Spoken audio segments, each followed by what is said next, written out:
sir. We discussed this as an example also. Is it clarified or shall I repeat it again? The 0010, these things are uh, binary language. But these numbers are directly we entered 2. So binary to decimal conversion. 2 is a decimal. So binary are 0010 like that.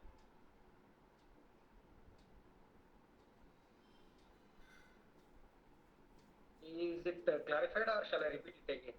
This example for addition of two numbers. Clarified.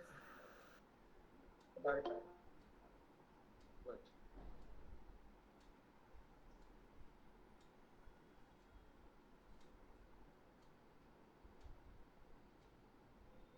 So next one is symbolic language. So machine language we discussed, and we discussed about the advantages and disadvantages of machine languages. So, so these are the advantages and disadvantages.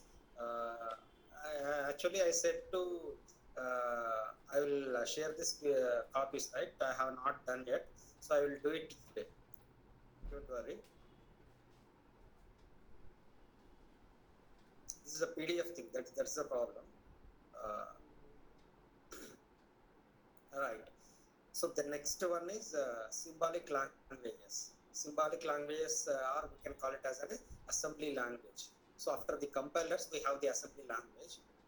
So once you done the compilation, it will be given as assembly language to the next level. So in that assembly language, so what is under assembly language? That's we need to see what are the advantages as well as what are the disadvantages of this assembly language we need to discuss. Right? So I'm not elaborating what it is written. I just go through it. So what I have given in a single line sentences what the compilers gives to the assembler.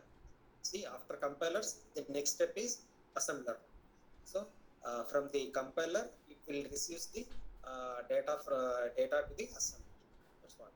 That's what he has written these things, and I will discuss about the advantages as well as disadvantages.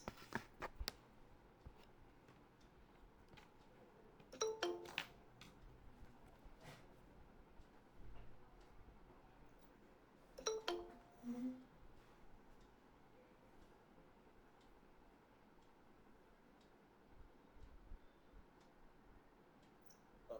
So what is the advantages first of all for the assembly language? The first one is easy to understand and use. See, I said 2 and 3, addition of 2 and 3. So is it easy or 0010 or 0011? Is it easy? Which one is easy for you? So addition of 2 plus 3. Directly I am saying that add 2 plus 2 and 3. So that is comfortable for me, right? So instead of reading out as 0010, addition to the 0011. So which one is comfortable for us? 2 plus 3 is comfortable for us instead of 0010 and 0011. So that's what the first advantage is, easy to understand and use. So which is comfortable for us, that is very easy to use, right? Next, easy to modify and isolate error. Example, 2 plus 3 I said, right? So in place of 2 plus 3, if I give 5 plus 5 or 5 plus 6 or 1 plus 4, so easy to modify. Easy to modify, right? If it is binaries, I need to convert it to binary first of all. If I want to add 4 plus 5, so what is the binary code for 4? What is the binary code for 5? So first of all, I need to convert them. After that, only I can do the addition. So the conversion is not that much easy, right? It is not comfortable for us. But when it comes for the assembly language, it is easy to modify. So yes, directly in place of 2 plus 3, I can write it as 4 plus 5 or 1 plus 5 or 3 plus 9, something like that. So it is easy to modify. Next, the third advantage is high efficiency. So if you do binaries, sometimes you may do some mistakes also. In a hurry, in the conversion decimal to binary, sometimes you will do mistakes. Is it right? Because I am not a machine, you are not a machine. We all are human beings. 99% we may write, but one is exceptional cases. Sometimes we thought that is right, but we may do mistakes. If it is binary, right? See, if I say 0010, I need to calculate it. What is the number of this decimal? When it comes for the assembly, 2 and 3, there is no mistake, which is visible to you, visible to your eyes, right? So I want to add 2 and 3. Yes, visible 2 and 3, right? No issue. But when it comes for the binaries, I don't know whether it is two value of decimal binaries converted. So that's why it is issue. I am not I am not able to identify very fast when it is in binary mode. But when it is in decimal mode, it is easy to identify whether I have done right thing or wrong thing. So that's why efficiency is more when it is in assembly language. Next, more control on hardware. More control on hardware. So more control on hardware means it's so more control on hardware. So whatever the hardware components you have, instead of we are not using the compiler now, right? So there is no need of compilation. So the usage of hardware is lesser. So lesser usage of hardware. We are not stressing the hardware. So only we are applying the assembler, right? So the stress is lesser when you compare to this one. Because when you want to calculate the hardware also thinking, right? 0010, 0011. So the addition of that one. So that is we are depending on the hardware. So of course the machine knows only zeros and ones only, but it is taking time. Taking time means it is a lengthy line, which is depends upon the hardware also. So this is about the one more advantage. So we will have the control on the hardware also.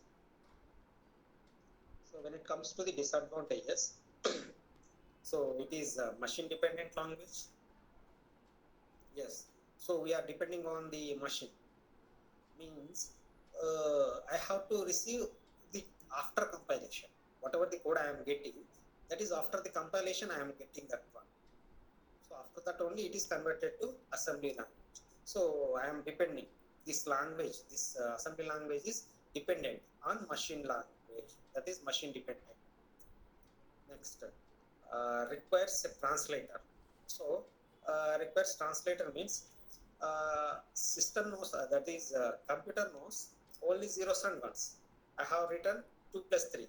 So 2 should be converted into binary, 3 should be converted into binary. Am I right? So it requires translator. So it has to translate. So a decimal number is 2. So I need to convert it to binary. So translator.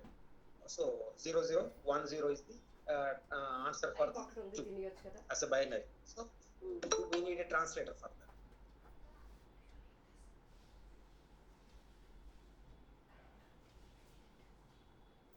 So we need a translator for that. So it requires translator. Obviously, we need a translator. So the third one is difficult to learn and write programs. So why it is difficult to learn and write the programs, I will explain with an example. We have the example here. Next, a slow development time. Slow development time. These things, these 3 things, 3, 4, 5. Disadvantages number 3, 4, 5 will be discussed in the example. Why it is difficult, why it is slow development time, why it is less efficient. Those things we will discuss in the example. Now come to the example. Same example we have taken. So addition of 2 plus 3. Addition of 2 plus 3 is 5. So when it comes to the assembly, what we are doing is, so we have the variables of ABCs, A, B and C. These are the 3 variables we have taken. So what we are doing, first of all, whatever the addition you want to perform, I want to perform the addition of 2 plus 3. So 2 should be copied to some variable, 3 should be copied to another variable, and these addition should be stored in some another variable. These things I need to do, right? So push 2, I am pushing 2 into A. So I am storing the value of 2. That means we are pushing 2 into A variable. So when I push 2 into A variable, so A variable having the value of 2 now. I am into B variable.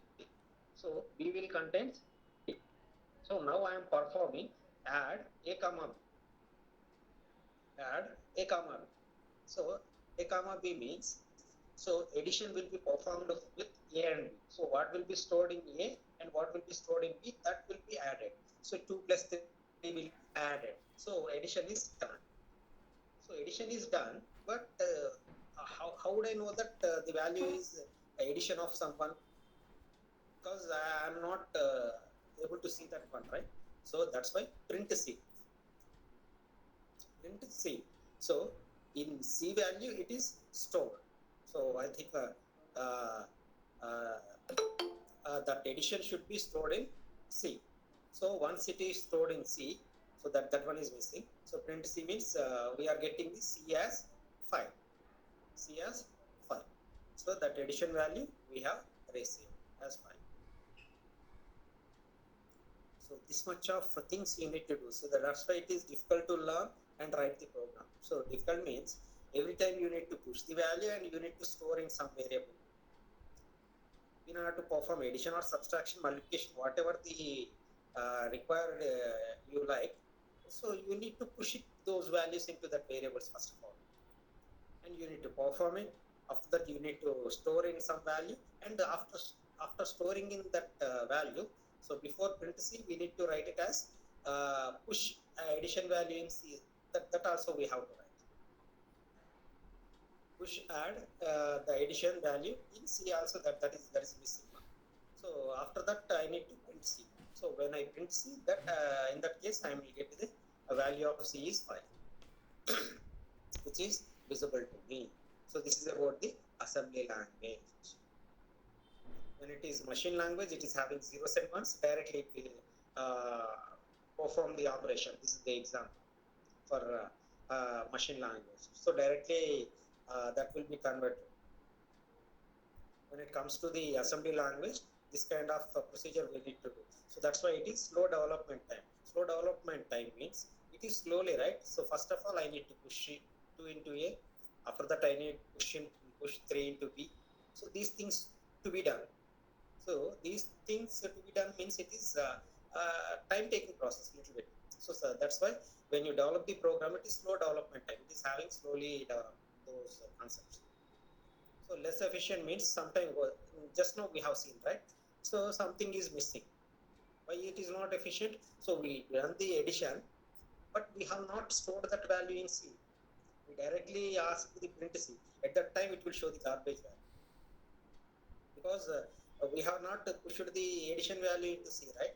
That is missing. So we'll get the C value as garbage.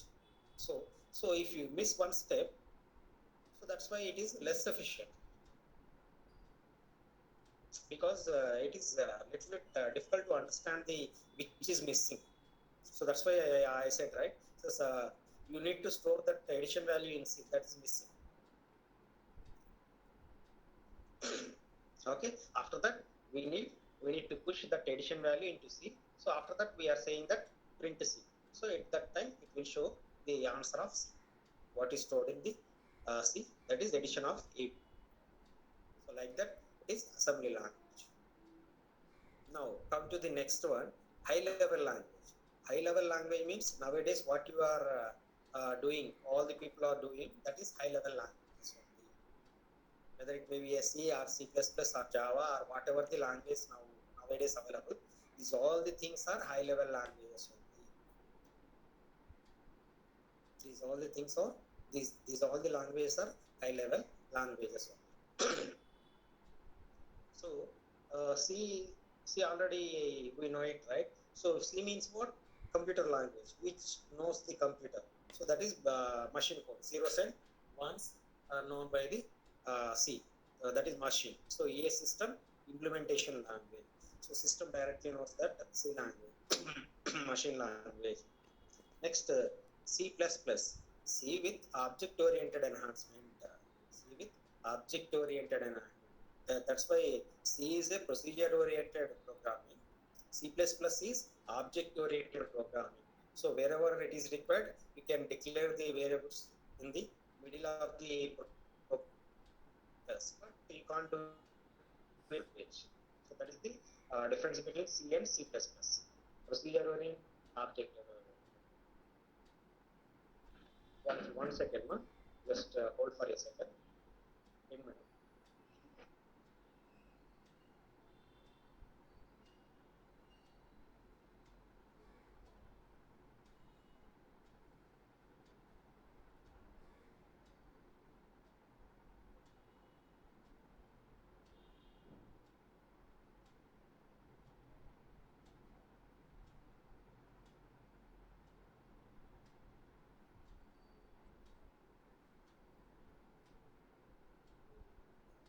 Okay, come back.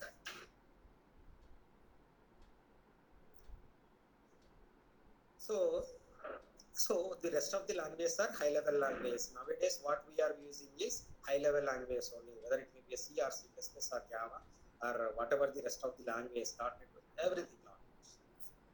Nowadays, we have Python tools, number of tools are also available nowadays. So we are going with high-level language also. So nobody is using that machine code or assembly code, assembly language. Nobody is using nowadays. So everybody is going with high-level language. There will be a conversion. So when you start doing the program for the C, you will be doing the program in Turbo C. There will be a software that should be installed on your computer or your laptop. So Turbo C or Dev C++, nowadays the people are using these two only in our labs. So for doing the C programs. So you can do it on the Putty also. The extension of C is .C. The extension of C++ is .cpp. So like that, we need to save that one. That we will see. That we will see in the next classes. So now we need to discuss about what are the advantages of the high-level language and what are the disadvantages. The first one is the advantages for the high-level languages. The first advantage is easy to write and understand. Yes, easy to write and understand means yes, I can write. I am declaring the variables. I am saying integers a, b, c, and I am performing addition of a, b, and I am storing in C. So that directly I am writing those values. So these things will be converted. There will be a procedure from high-level language to pure high-level language, pure high-level language to compiler to the assembler to the loader, so the linker. So this is the whole process. In the next class, I will show you that one also. So what is the behind steps in the Dev C++ or Turbo C? You are just installing that software, but you don't know what is happening behind that entire software. So those are the step-by-steps involved in that Turbo C or Dev C++. That I will show you those steps in the next class. It is around 5 phases out there. So those 5 phases are included in that software, Turbo C and Dev C++, like that. Okay. So the advantage is easy to write and understand. Second one is easy to isolate an error. Yes. So when it is a pure high-level language, that will be converted to the compilers. There will be an interpreter also. So line by line, it will read. So when there is a mistake identified, so it will show which line, which column. It will show you which position the error is occurring. So that's why easy to isolate an error. Yes, we can identify where the error is. It will show with the line and the line, which line, line number 14, line number 13. So in which position the error is occurred. So it will show. So that's why it is easy to isolate an error. So we can identify easily. Next, machine independent language. Yes, of course. Every language is depends upon the machine independent only, because the system knows only zeros and ones only. So whatever the your turbo C or whatever your C++, whatever the rest of the languages also, finally it has to convert it into zeros and ones only. That software will do that. These phases will behind that software, which is not visible to you. Software, the thing will be given, the conversion part will be there. So it will take. Next, fourth advantage is easy to maintain. So easy to maintain means wherever I want to declare the variables. So that coding part. So right when you start writing the program, so you can where to use the if class, where to use the while where to use the else part. So something like that we can decide where to put the which position.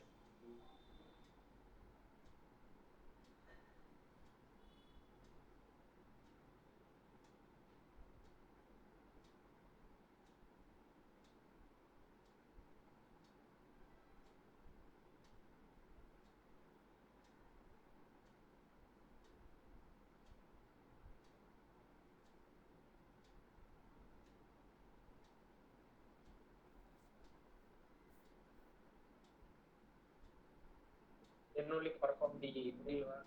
So while loop is closed, looping system. So everything which is better readability, right? You can easy to understand, easy to read. Next, low development cost. Low development cost means you can directly write it. The rest of the conversion will take care of the system, that software. Once you develop the software, once you develop the software, rest of the thing will be taken by the software. You just typing whatever you want in the high level language, the software will take care of that conversion part, the translation part, whatever the compiler doing, whatever the assembly doing, these things will be taken care of that software. We don't bother about these things, right? So once you develop it, it will work for all the cases. So that's why development cost is low. That means one time development. So once you wrote the code, so that is enough. Once you develop the software, so you can do number of programs in that installing that software. So that's why it is low development cost. Next, the seventh one is easier to doc easier to document means you need to save. For example, if you want to perform addition operation, addition.c. So you can write the file name as addition, multiplication, simple. These are simple Fibonacci series. Whatever you want, you can write it and you can store it in a file. These things will be stored. You can maintain the documentation. Easy to identify file name, right? Next, portable. Portable means once you done all these programs, you can carry anywhere. You can keep anywhere in the, because it takes very lesser size, lesser amount of size. Mostly it is in KBs, 20 KB, 30 KB. Like that, you will be having these things. So next, when it comes for the disadvantages, needs translator. Obviously, because you are writing in the high level language, from the high level language to you need to convert it to pure high level language. After that, it will be given to the compiler will gives to the assembler gives to the loader, linker is the, finally it will convert it to machine language. So these things we need to translate. So whatever you are writing, so for that you need a translator, obviously, because the system doesn't know what you wrote. So that's why we are saying there will be a software one-time development program. So we are developing the, once you install that software, that Turbo C or C++ or any kind of other softwares. So those are single times. So once you install, you can perform your requirement. The translation can be done with that one. Next, the second one is requires high execution time. So requires high execution time. Why it is requires high execution time? Because I discussed so far many phases, right? High level language to we need to convert into pure high level language. After that, we need to give it to the compiler. After compilation part is done, we need to give it to the assembler. After assembler, we'll have the loader. After that, we'll have the machine code. That's why the place I will show it in the next class. I'll show it. Don't worry. So we'll have, I think, 4 to 5 phases we have that are behind of the Turbo C or the C++. That software will do all these things. So it requires high execution time only, right? Of course, nowadays it is high configured systems we have. It is take lesser time only, but when you compare to the general machine code to this one, just for the sake of understanding, I am saying that's it. So directly machine code is executable direct code, but when we have a high level, these to be done, these to be taken care, right? So these to be means pure high level language, compiler, assembler. So like that we have. So that's why it is execution time, high execution time. Next, poor control on hardware. Poor control on hardware. So obviously, when you want to perform these many things means a pure high level language, compiler, assembler. So when you have these many things, so obviously you will have lesser control on the hardware. Next, less efficient means, of course, less efficient we can't say, but when you write the code will be more many lines, right? It is not 1 line, 2 line, 3 lines, right? Many codes. So that's why he is mentioning as some little bit lesser efficient. Otherwise, it is good, no issue. So he has given some example also. So addition, because so far we discussed about the addition only, right? Addition of 2 and 3 with the machine code, addition of 2 and 3 with the assembly code. Now for high level language. So high level language means C language we are discussing now. C is also one of the high level language, right? So hash include std io.h. So void main. So we are declaring the integers, integer a comma b comma c, which are the variables.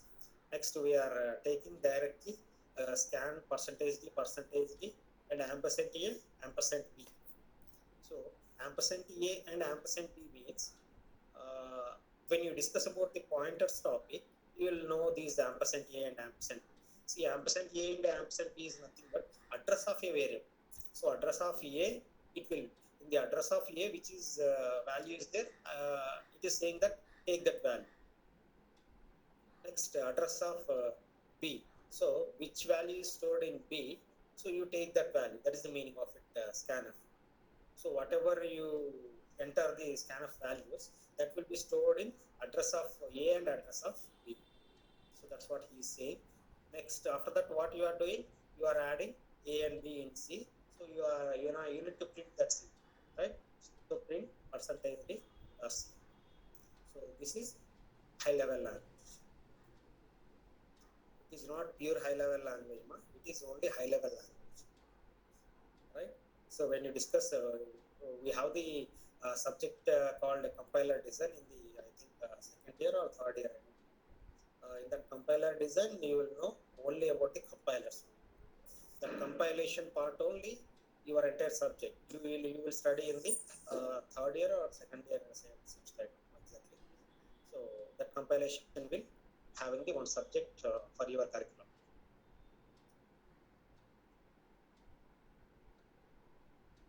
So this is about the example of high level language, that is C. So in this C, we need to perform the addition. So have you observed in the 3 cases we perform the addition only? That may be a machine code, or that may be assembly code, that may be a pure high level language. That is C. In C, we have seen this. So it has discussed something for you. Difference between machine assembly and high level language. See, just go through. what are the features and machine code, assembly code, high level. So which form it is having, machine in the machine, what kind of forming it is having, zeros and ones. When it comes to the assembly language, the code will be in mnemonic, right? When it comes for the high level language, normal, we have seen this C program code that is normal, right? So we have write that scanf, that integer, that printf, addition is the normal English. Next feature is machine dependent. Yes, when it comes to the machine language, it is dependent, machine dependent only, because machine directly knows it. So machine need. Next, when it comes to the assembly, in that also it is dependent only. Yes, it will be dependent on the machine one. When it comes to the high level language, it is independent, because we are not directly giving we are doing the translation one, right? So that will be taken care. So we are not worrying about the machine code. So the rest of the things will be taken care. There will be a translator not needed for the machine language, needed for the assembly language, because from assembly also we need to convert it to zeros and ones. So it is needed, as well as we need high level language for also we need a translator. It will translate to the compiler. After compilation, it will translate to the assembler. So from the assembler to it will translate to the binaries, that is zeros and ones. Languages, only one language. Machine knows only one language, that is zeros and ones. Next, assembly.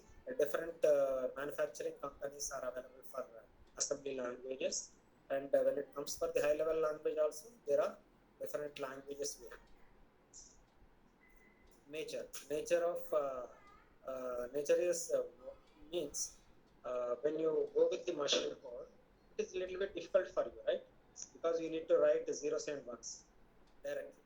When it comes for the assembly, you need to perform push 2 into A, push 3 into B. So that is also a little bit difficult. When it comes for the high level language, it is very easy, very comfortable you are, right? To write the code. It is very easy. Next, memory space. Memory space means zeros and ones, as well as this assembly takes very lesser compared to the high level language. Because in the high level language, we will write in the general English, normal English. So it will take a little bit more compared to these. That's so these are the differences for these things: machine, assembly, and high level language. Next is language translators. Language translators.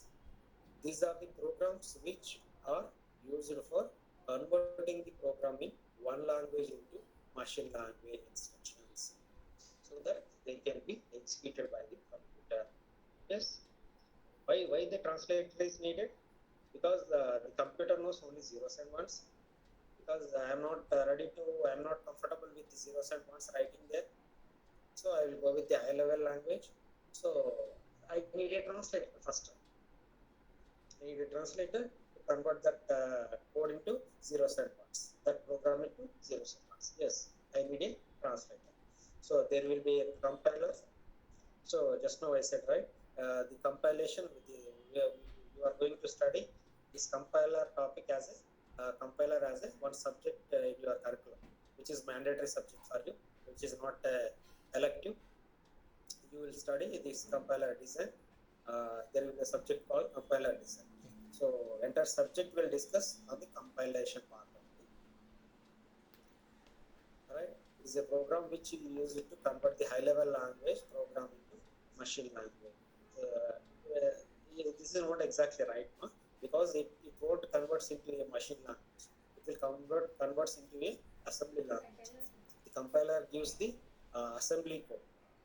The assembler will take care of the rest of the things. So it is not directly gives the machine code. Assembler. So it is a program which is used to convert the assembly level. Yes. So when you take the code assembly language from the compiler, you will do the rest of the things.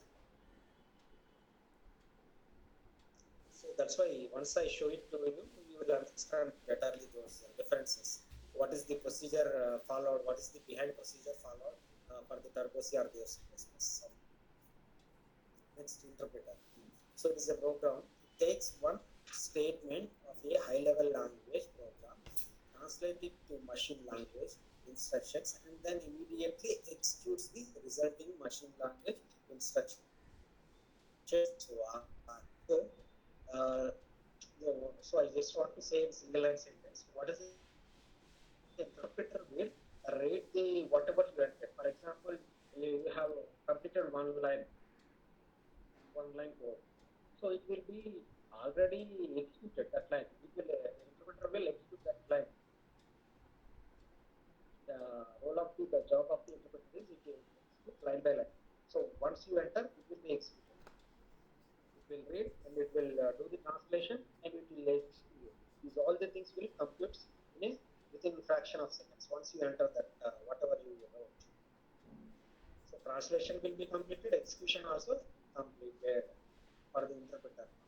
So, so that is the major difference for the compiler and interpreter. Compiler will execute the entire code at a time.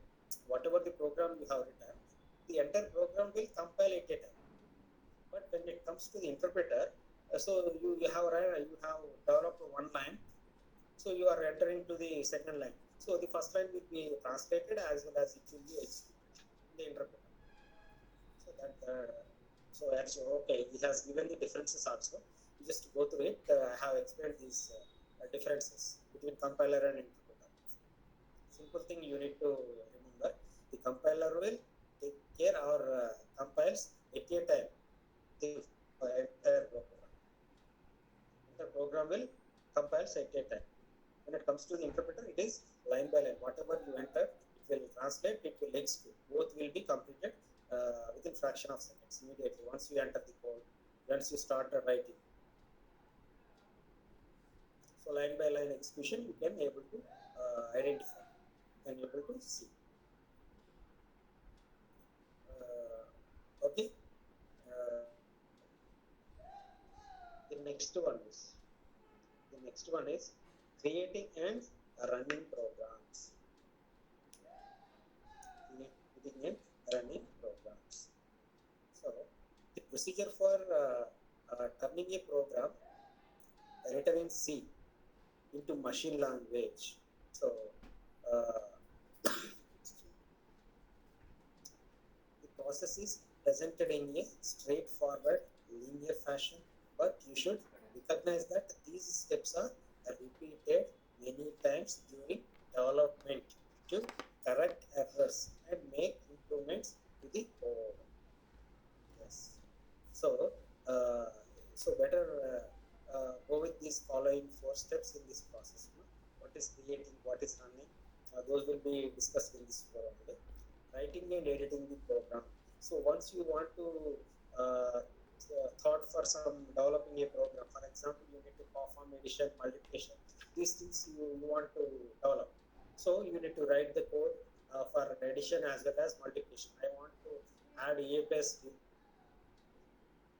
Sometimes I want a multiplied with b.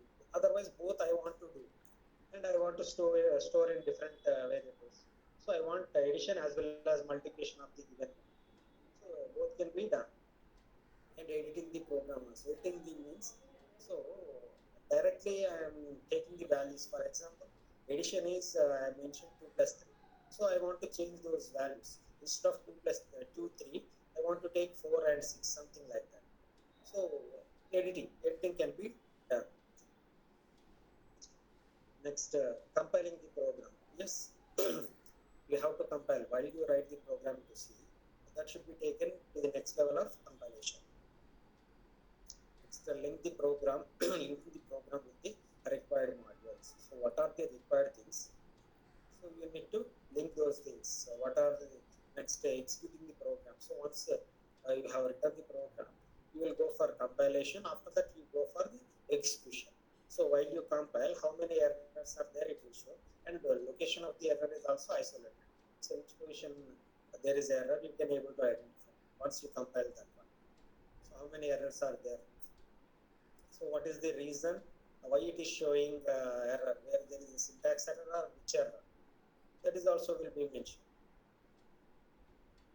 So those things will be taken care. So after that you will execute. Once there is no errors, you can execute.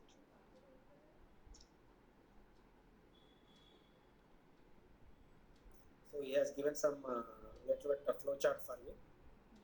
Text editor means whatever you are writing, that's text editor will be given to the compiler. So here he has given the linker runner. After that, you is output run.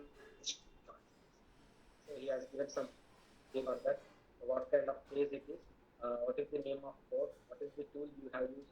What is the file extension? File extension means when you write the program in C, what is the file extension? .c you will use. File name. For example, edition. So you want to write a program for edition. So edition.c. File name is edition. Extension is .c. So like that.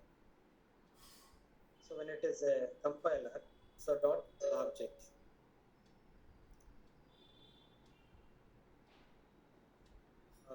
Dot object. A linker, execution code. These last three are C compiler only, but file extension is different. .exe file. .exe file using for the linker and runner. Runner means execution part.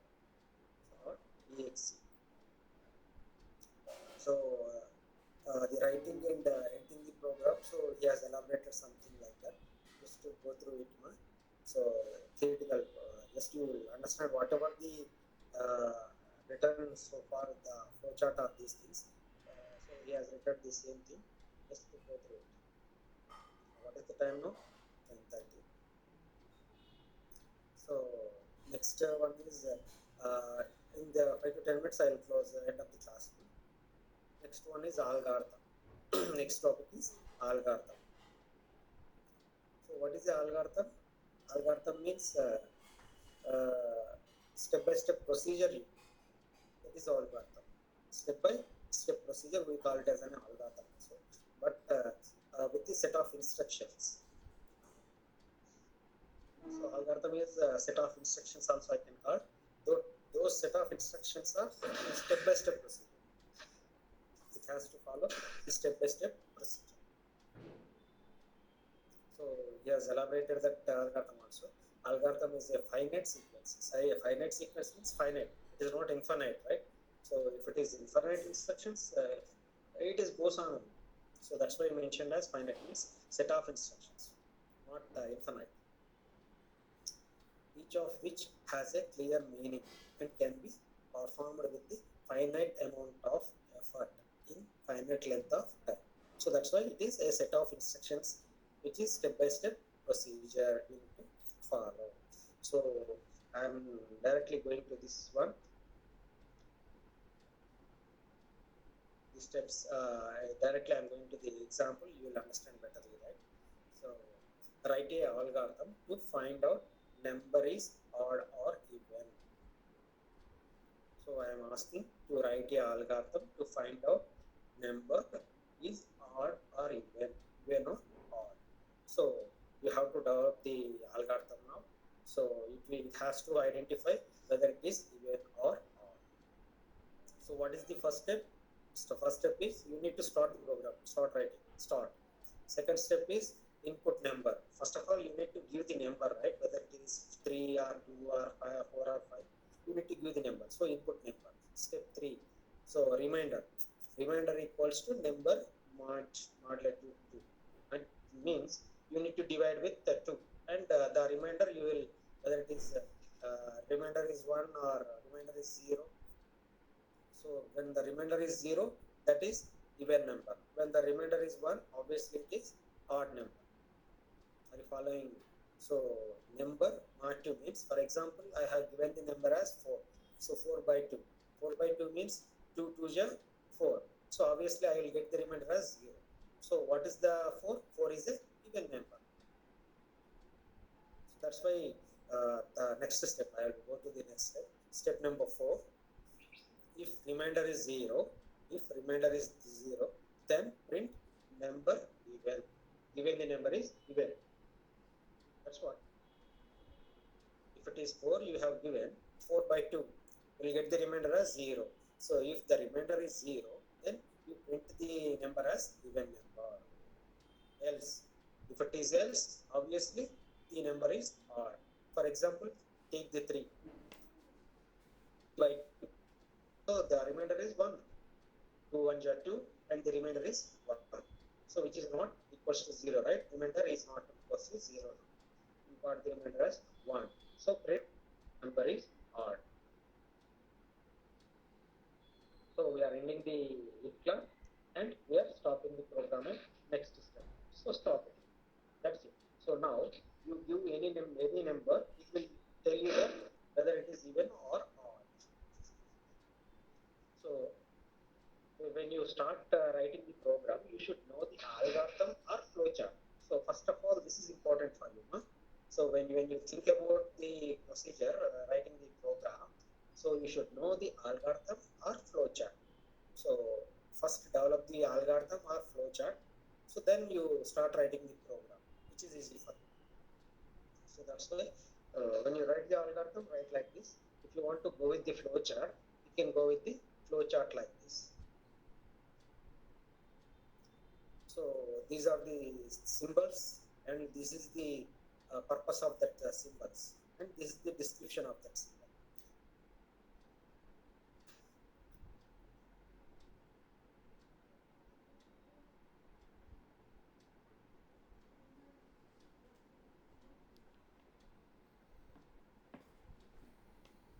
Just to go through it, symbols. The next, I will show you the flowchart. There you will understand better. So before going to that, just go through these symbols and the purpose of that one and description of that.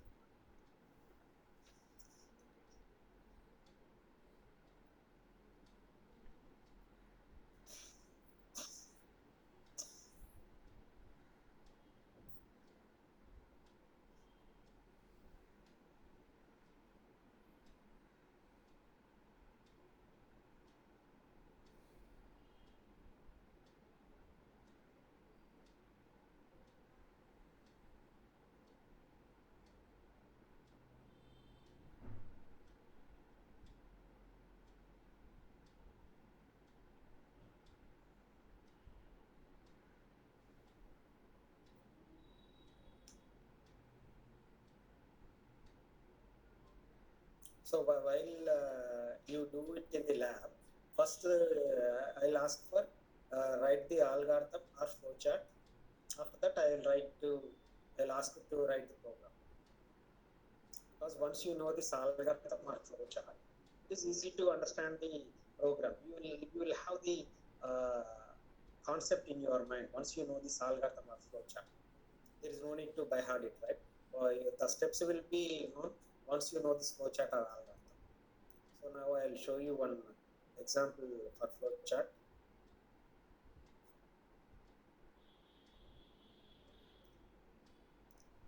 Yes, same.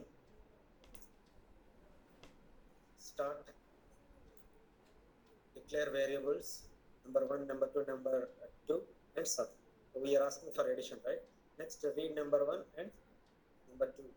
Next, I need to perform the sum operation and I need to display the sum. After that, I need to stop the process. This is the flowchart for addition one. And one more flowchart is there. That is, draw flowchart to find the largest among 3 different numbers entered by user. So I'll give 3 numbers. You need to tell which one is largest one among the 3.